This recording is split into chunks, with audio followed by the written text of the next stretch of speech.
저는 여러분에게 늘 이런 말씀을 드립니다. 교회에서 믿음 생활을 잘하는 것도 아주 중요하지만 교회 밖에서 혼자 있을 때 믿음으로 사는 것이 훨씬 더 중요하다고 말씀을 드립니다.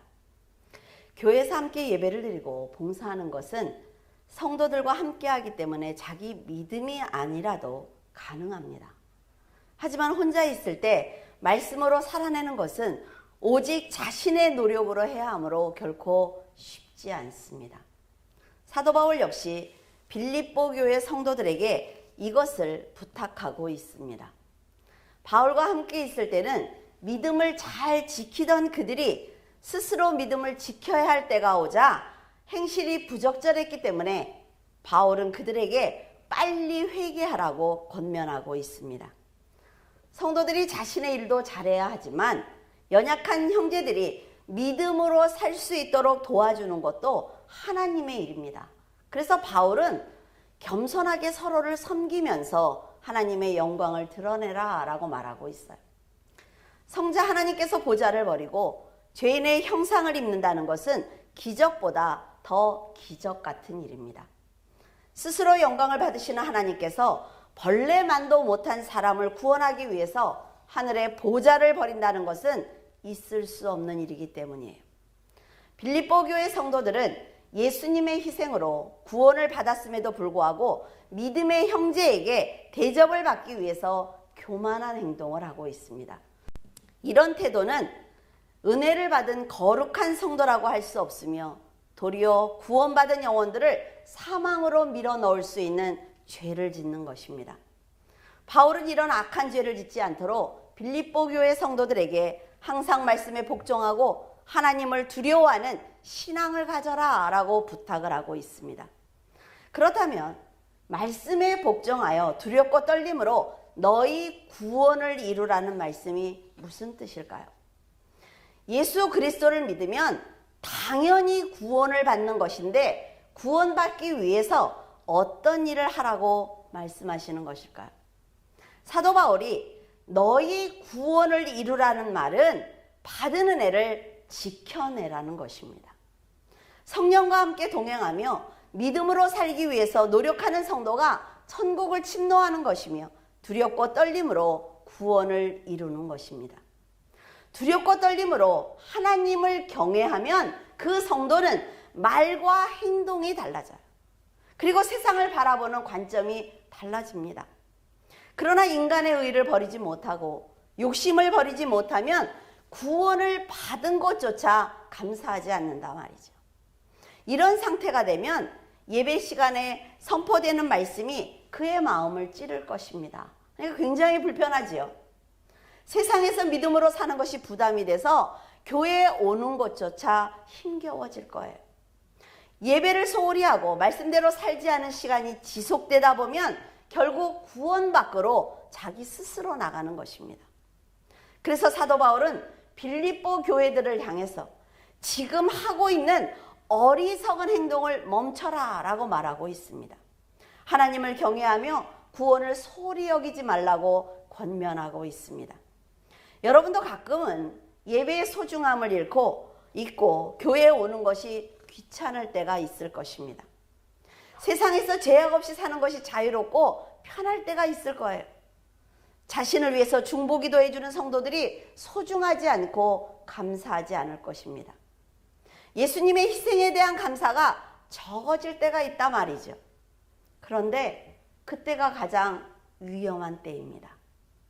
하나님의 울타리를 스스로 걷어내고 있다는 것을 자신이 모르기 때문에 계속 그 길로 걸어가는 거예요. 그런 마음이 들 때 사탄이 적극적으로 여러분에게 접근한다는 것을 깨달아야만 구원 밖으로 나가지 않을 것입니다. 사탄에게 속지 않도록 하나님의 은혜를 소중하게 지켜내는 것이 바로 성도들이 해야 할 일이라 말이죠. 바울의 경고를 빌립보 교회 성도들이 깊이 새겨들었으면 좋겠어요. 간절한 마음으로 진리의 길을 알려주는 바울의 말을 새겨듣지 않으면 그들은 자신도 모르는 사이에 하나님의 나라와 하나님의 교회를 분열시킬 수 있기 때문입니다. 만약 여러분에게 듣기 힘든 충고를 해주는 사람이 있다면 그것은 여러분이 하나님께 지금 축복을 받고 있다는 증거입니다. 그러므로 그 사람을 소중하게 여기고 충고한 대로, 충고를 받은 대로 살아내야만 합니다.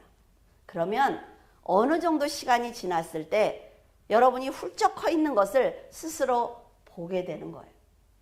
마태복음 26장 23절 대답하여 이르시되 나와 함께 그릇에 손을 넣는 그가 나를 팔리라.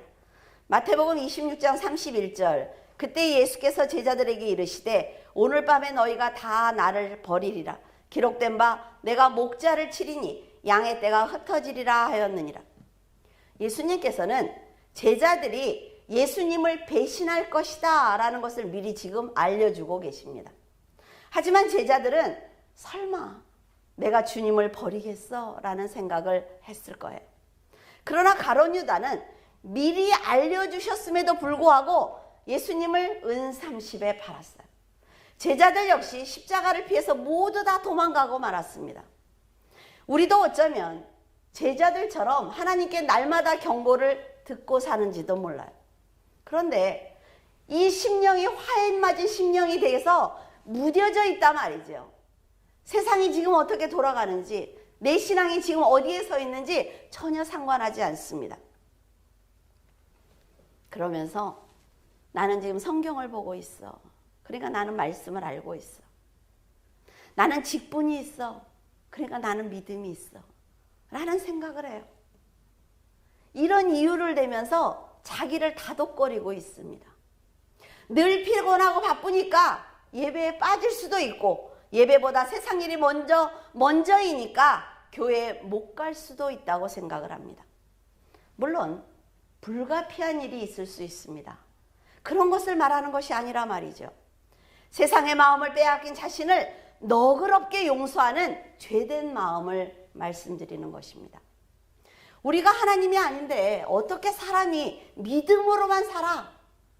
어떻게 한 길로만 갈 수 있어?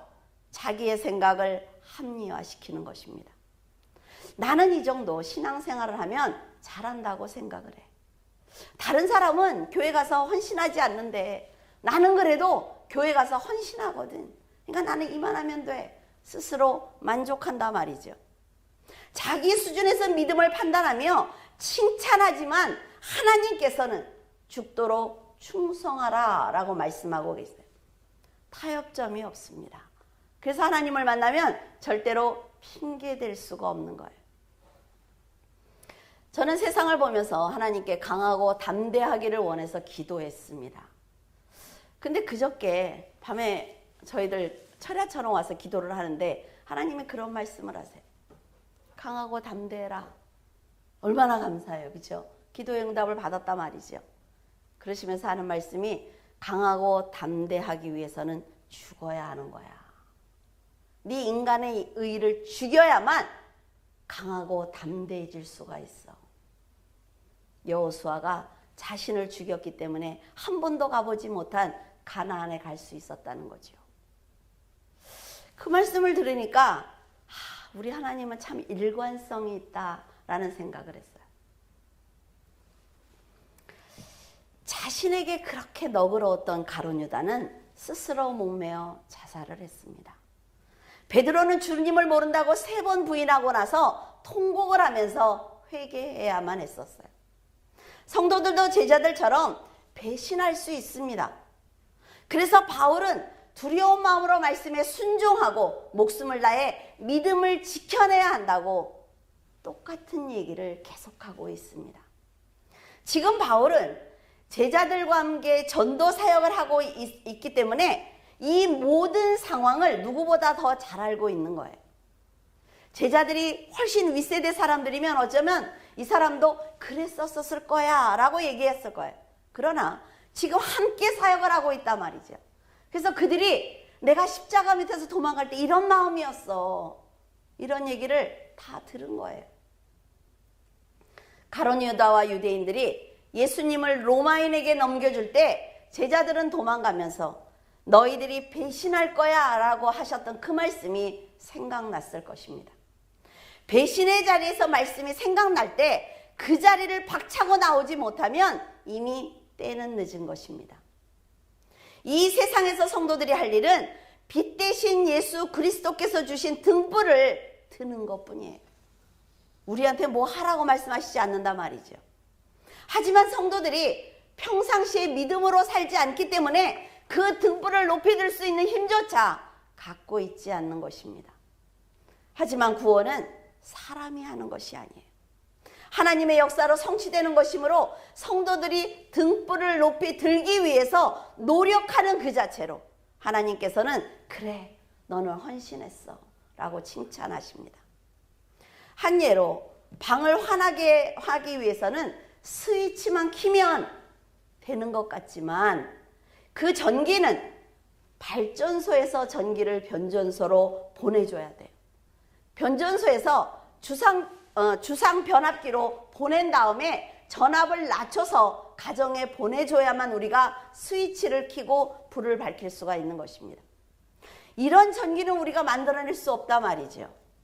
하지만 가정까지 들어온 전기를 스위치 켜는 것을 못하겠다고 한다면 나는 이 등 가는 것도 싫어. 그러고 산다면 하나님께서 그래 어둠에서 그냥 살아 라고 말씀하시는 거예요. 우리가 스위치를 켜는 정도는 할 수 있잖아요. 이처럼 우리가 할 수 없는 구원의 역사는 예수님께서 다 이루어 주셨습니다. 너희는 다만 믿음으로 불을 밝히라고 말씀을 하셨을 뿐이에요. 우리한테 순교하라고 했나요? 아니요. 네가 있는 그 자리에서 네가 그리스도인이라는 것을 밝혀달라는 것입니다. 그런데도 그것이 귀찮으니까 하나님께 다 해달라고 하고 있어요. 하나님께서 강권적으로 내 일을, 내 가족, 내 모든 것을, 내 미래를 다 해달라고 말하고 있습니다. 여러분, 스위치를 켜서 불을 밝히는 것이 바로 두렵고 떨림으로 구원을 이루는 것입니다. 쉽잖아요. 그렇죠? 13절에 너희 안에 행하시는 이는 하나님이시니 자기의 기쁘신 뜻을 위하여 너희에게 소원을 두고 행하게 하시나니. 하나님께서는 여러분을 믿음의 자녀로 만드시기 위해서 한순간도 쉬지 않습니다. 하나님이 일하시기 때문에 우리가 지금 믿음으로 살 수가 있는 거예요. 욕심으로 살던 세상의 길을 막아주셨어요. 신앙에 도움이 되지 않는 인간관계를 다 끊도록 하나님께서 도와주셨습니다. 우리들의 나쁜 습관과 행동을 고칠 수 있도록 하나님께서 알려주셨어요. 말씀으로 다 알려주셨잖아요. 삶에서 일어나는 사건들을 통해 우리를 깎고 다듬으면서 이 모든 것을 여러분을 구원하기 위해서 하나님께서 다 도와주신 것입니다.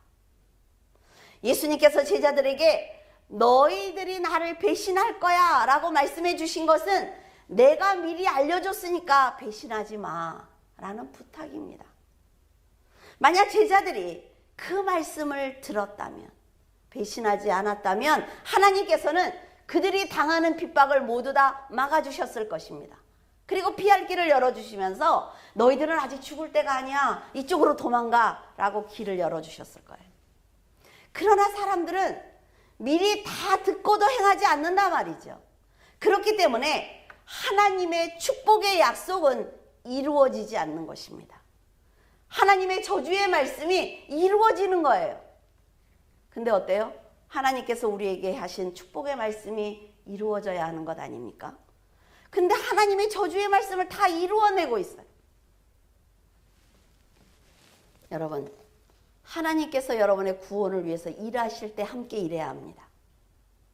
그래야만 이 땅에서 하나님의 복을 받는 자녀로 살아갈 수가 있는 거예요.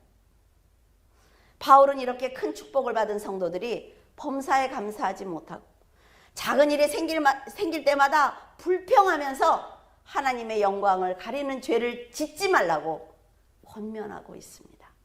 그렇게 살지 마.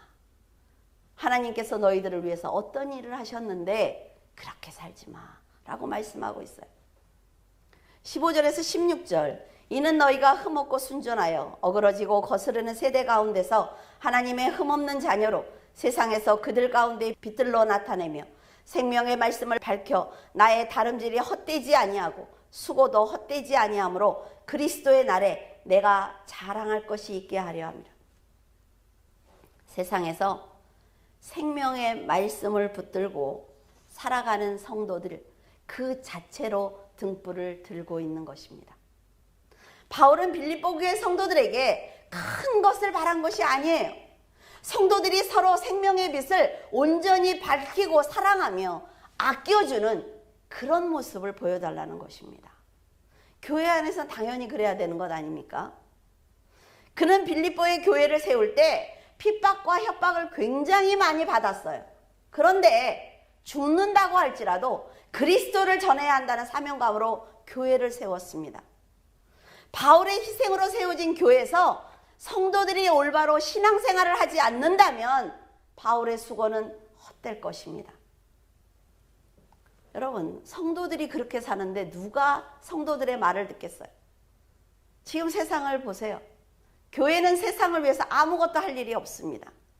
아무리 교회가 얘기를 해도 세상은 듣지 않아요. 너희들이나 잘 살라고 그렇게 얘기한단 말이에요.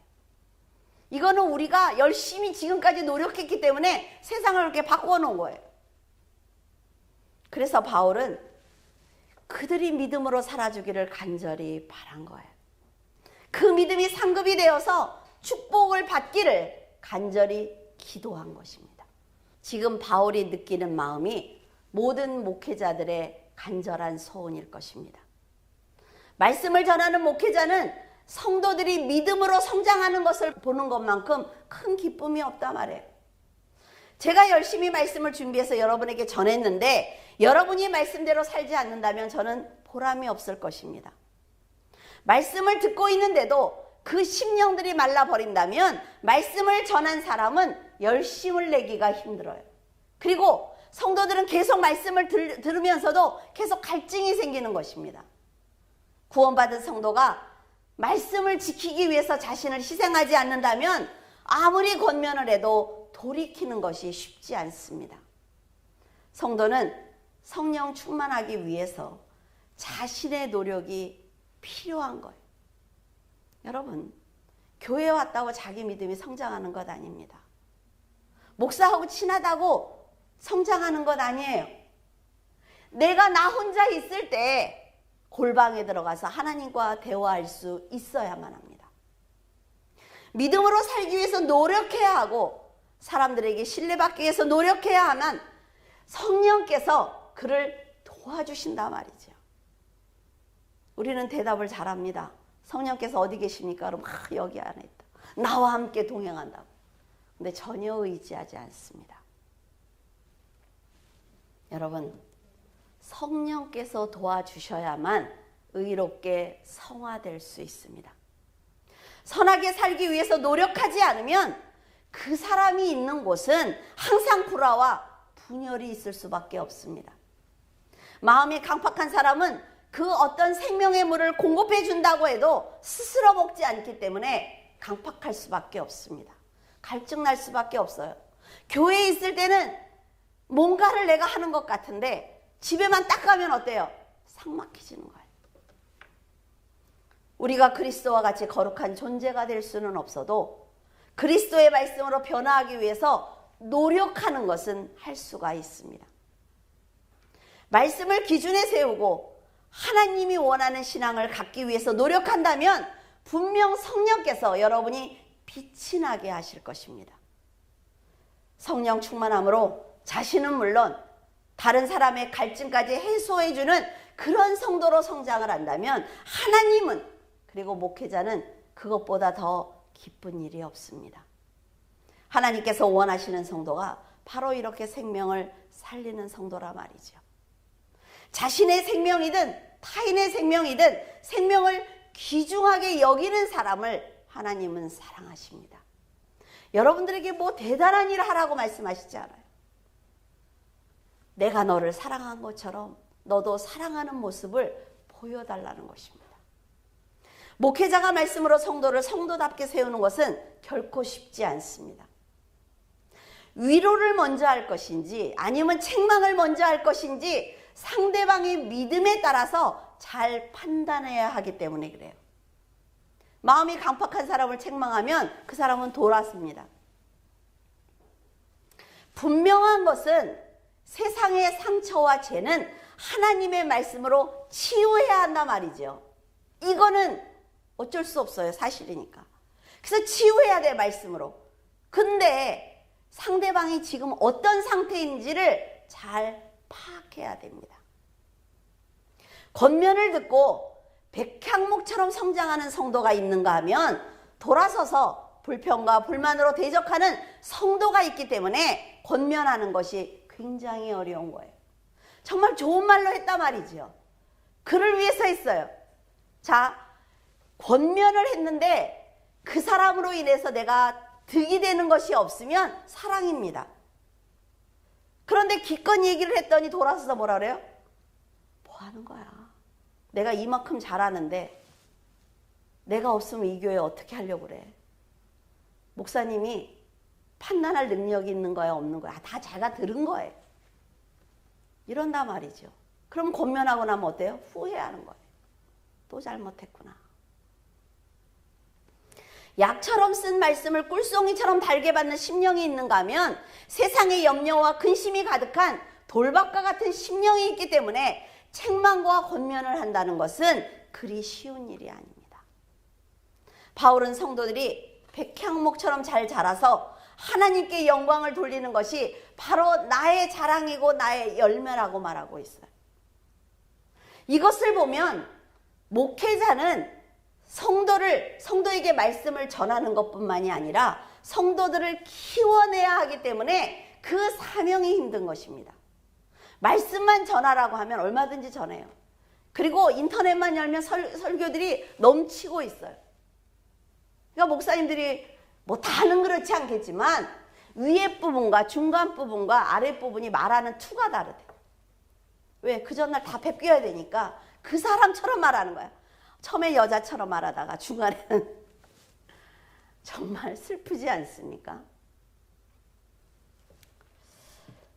근데요, 가장 힘든 것이 있습니다. 우리 부모들도 그렇지 않나요?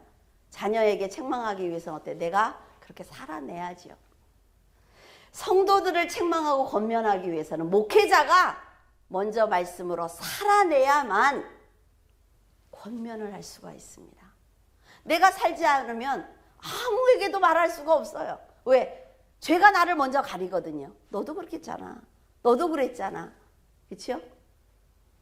근데 우리 부모들이 많이 하는 말이 있죠. 나는 그렇게 살지 못했지만 너는 그렇게 살아. 왜? 다 했죠? 그런 얘기 저도 했어요. 그러니 여러분 말씀대로 살아내기를 바랍니다.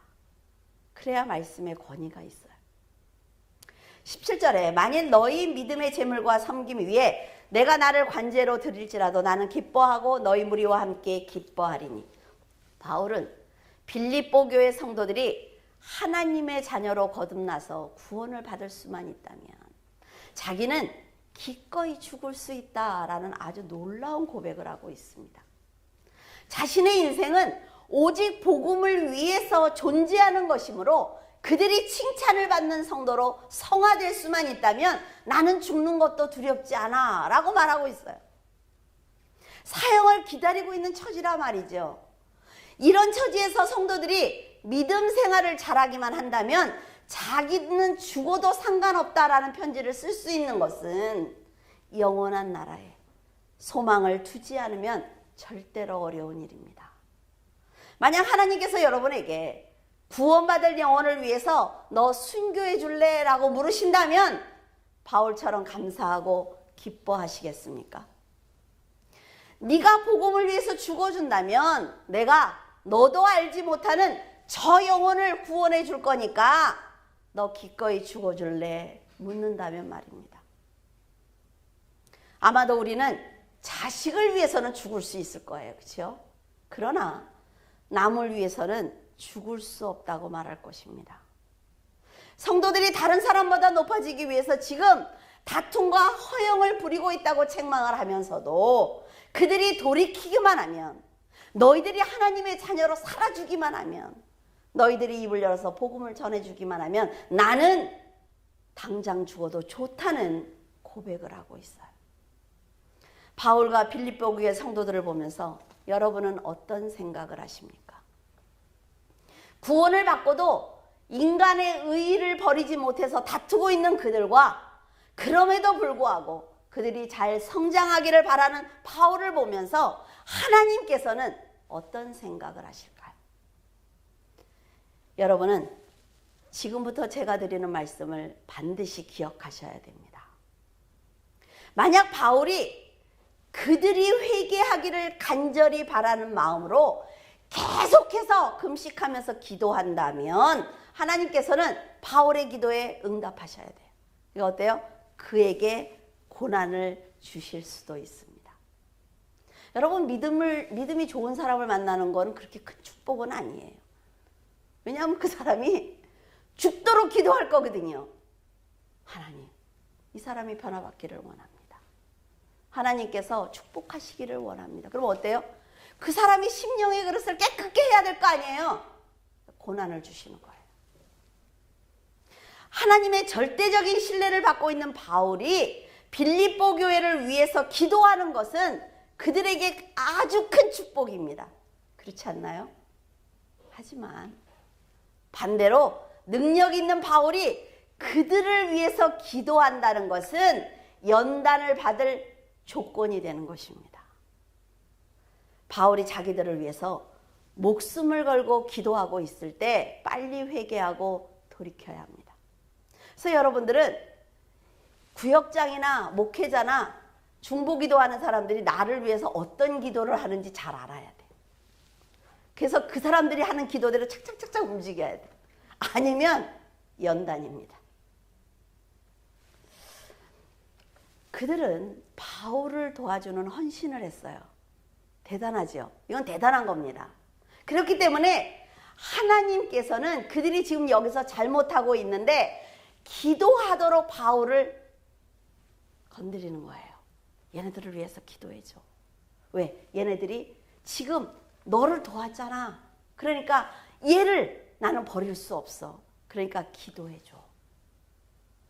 그들이 회개할 수 있는 기회를 주고 계시는 것입니다. 하나님이나 바울이나 다 멋지지 않습니까? 그래서 바울은 하나님께서 자신의 기도를 응답하시기 위해서 성도들에게 고난을 주실 수도 있다는 걸 알고 있어요. 그래서 편지에 간곡하게 이렇게 얘기하는 거예요. 돌이켜, 싸우지 마. 허영심을 버려. 29절, 이러므로 너희가 주 안에서 모든 기쁨으로 그를 영접하고 또 이와 같은 자들을 존귀히 여기라. 바울은 믿음의 형제를 아끼는 귀한 마음을 가지고 있는 사람입니다. 디모데와 에바브로디도를 빌립보에 보내면서 그들을 주 안에서 영접하고 존귀하게 섬겨달라고 당부하고 있습니다. 그는 디모데와 에바브로디도와 함께 고난을 당했어요. 그렇기 때문에 그 두 사람을 나의 믿음의 형제다, 하나님의 군사다, 너희 사자다 라고 부르면서 그들을 목회자로 잘 섬겨주기를 바라고 있는 것입니다. 자신은 지금 옥에 갇혀 있단 말이죠.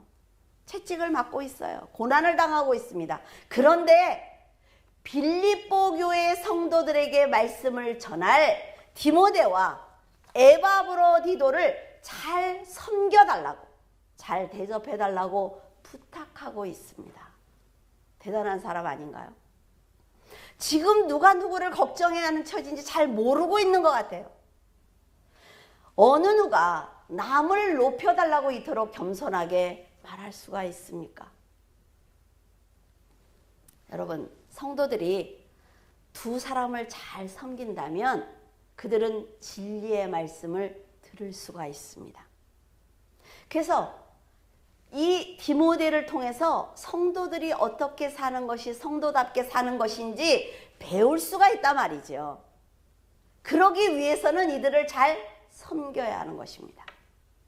죽음을 앞둔 자기의 고난보다 두 사람이 진리의 말씀을 전할 수 있도록, 그리고 교회를 바로 세울 수 있는 권위를 가질 수 있도록 최선을 다하고 있는 것입니다. 여러분, 사람의 권위는 말씀에서 나오는 거예요. 그 사람을 보면 무슨 권위가 있습니까? 그러나 그가 입을 열어서 하나님의 말씀을 전할 때 권위가 있는 것입니다. 디모데가 나이가 어리다 말이죠. 그래서 목회자로 인정을 받지 못하면 진리의 말씀을 전할지라도 성도들이 권위가 없는 그의 말을 듣지 않습니다. 그래서 바울은 전하는 자나 듣는 자를 위해서 지금 최선을 다해서 노력하고 있는 거예요. 우리 성도들 역시 잘하는 부분과 부족한 부분이 있을 것입니다. 하지만 여러분이 하나님을 사랑하는 마음을 아시기 때문에 성령을 통해서 깨닫게 하실 것이며 돌이키는 기회를 계속 주고 계시는 거예요. 설교를 통해서 자신의 잘못을 깨닫기도 합니다. 기도를 통해서 하나님은 회복할 수 있도록 기회를 주시기도 해요.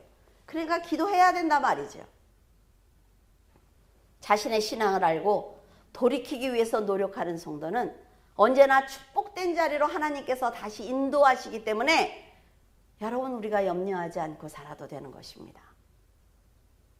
믿음의 형제를 사랑하고 믿음의 형제가 조금만 잘해도 그 작은 일을 칭찬해 주면서 서로 부족한 부분을 덮어주고 도와준다면 하나님께서는 그 선한 행실을 보시면서 그에게 아주 특별한 은혜를 주시는 것입니다. 바울처럼 하나님의 나라를 소망하며 천국을 침노하는 신앙을 가져야만 합니다. 지금 여러분이 가지고 있는 신앙을 지켜내야만 해요. 그리고 여러분이 가는 축복된 길 위에 믿음의 형제의 손을 잡고 함께 동행해야만 합니다. 내 자녀든 내 배우자든 내 부모든 다 나 외에는 믿음의 형제라 말이죠. 두렵고 떨림으로 믿음을 지키기 위해서 노력한다면 하나님께서는 여러분이 가는 곳마다 만나는 사람마다 모두 축복하실 것입니다. 하나님한테 뭘 달라고 기도하지 않아도 돼. 여러분, 지금은 이 나라와 이 민족 그리고 전 세계에 흩어져 있는 기도하는 7천을 위해서 기도해야 될 때입니다. 저는 너무 두려워서 하나님 앞에 기도했어요. 하나님, 지금 내가 엘리야처럼 기도한 거지요. 저 혼자 남았습니까? 그건 아니죠. 아시죠? 하나님, 지금 하나님의 나라를 위해서 기도하는 사람들이 많습니까? 정말 대성통곡을 하고 기도를 했어요. 그럴 때 하나님이 환상을 보여주시는데 보좌로 올라가는 그 기도들이 얼마나 엄청난지, 내 보좌를 흔드는 성도들의 기도가 이렇게 많아 라고 보여주셨어요. 되게 마음이 편해졌어요. 그 중에 여러분의 기도도 보좌로 올라가고 있을 것입니다. 하나님을 향해서 하는 기도, 하나님의 나라와 민족을 위해서 하는 기도는 헛된 것이 없어요. 내 문제를 기도하지 않아도 하나님께서 이 대열에 합류할 수 있도록 그를 축복하시는 거예요. 하나님, 얘가 아프면 안 돼. 얘가 어려움을 당하면 안 돼. 왜? 그러면 기도하지 못하잖아. 그런 사랑을 받아야 된단 말이죠. 언제나 하나님의 일을 감당하는 성도가 되기를 간절히 부탁을 드립니다. 기도하겠습니다. 죄인들의 영혼을 구원하시기 위해서 자신을 버리신 하나님 아버지, 깊은 감사를 드립니다. 그 사실을 알고 믿고 의지하면서도 저희는 오늘도 두려움에 떨고 있습니다. 저희들의 건강을 해치면 어떻게 할까? 사람들이 수근수근하면 어떻게 할까? 너무나 두려워서 하나님의 이름을 크게 외치지도 못하는 가운데 있습니다. 하나님, 세상이 전염병으로 어수선한 가운데 있습니다. 오직 하나님께서만 잠잠케 하실 수 있사오니 저희들의 기도를 들으시고 도와주시옵소서. 저희들의 죄를 이제 그만 용서하시고 살려주시옵소서. 이 땅에 있는 모든 사람들이 두려움에 떨고 있지만 니느웨 사람들처럼 하나님을 찬양하게 하시고 회개하게 하시며 담대하게 예수 그리스도를 전할 수 있도록 도와주시옵소서. 다니엘이 창문을 열고 기도하는 것을 보면서 저희들 대단하다고 박수를 쳤습니다. 다니엘이 사자굴에 던져질 때 담대했던 그를 보면서 멋있는 신앙을 가졌다고 부러워했습니다. 그러나 지금 저희들은 창문을 열기는커녕 목소리도 내지 못하고 있습니다. 많은 사람들이 교회를 비방하자 사자굴까지 가는 것은 미련한 짓이라고 움츠리고 있습니다. 작은 시험에 넘어지고 있는 저희들의 모습을 봅니다. 주님께서 살아계심을 알면서도 주님의 이름을 부르지 못하는 저희들을 용서하여 주시옵소서.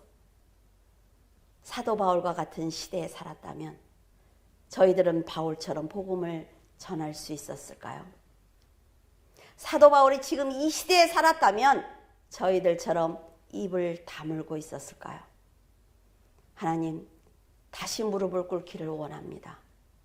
하나님, 하늘을 향해 두 손을 들기를 원합니다. 이 어려운 상황이 지나가게 도와주시옵소서. 믿음으로 기도하는 7,000인의 부르짖음을 들으시고 모두 회복할 수 있도록 도와주시옵소서. 물줄기 교회 성도들 말씀을 아는 만큼 살게 하시고 믿음으로 신앙을 보일 수 있도록 도와주시옵소서. 감사드리며 예수 그리스도 이름으로 기도드립니다. 아멘.